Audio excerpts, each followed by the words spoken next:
Hello students, मैं हूं Maqsood Shaikh. Welcome to the journey of CA foundation. Chapter 9 का question number 3।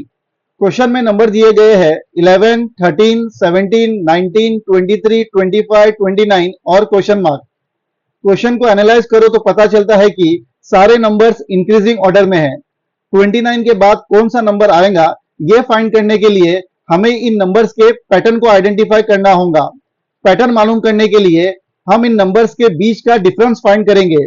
11 और 13 का डिफरेंस फाइंड करने के लिए 13 में से 11 को माइनस करेंगे तो हमें मिलेगा 2, यानी डिफरेंस है +2।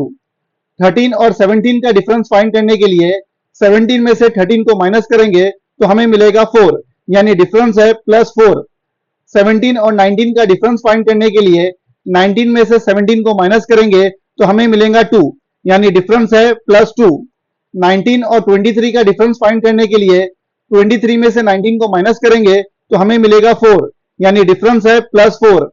23 और 25 का डिफरेंस फाइंड करने के लिए 25 में से 23 को माइनस करेंगे तो हमें मिलेगा 2, यानी डिफरेंस है +2।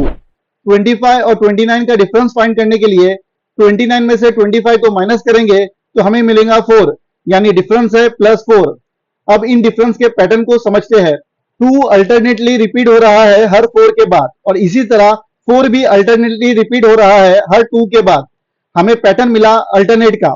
लास्ट डिफरेंस है 4, इसके बाद में डिफरेंस आएगा अल्टरनेट 2। 29 के बाद वाले नंबर को फाइंड करने के लिए 29 में से इस डिफरेंस को प्लस करेंगे। 29 + 2 = 31, और ये आंसर है ऑप्शन सी में। हम टिक करेंगे ऑप्शन सी।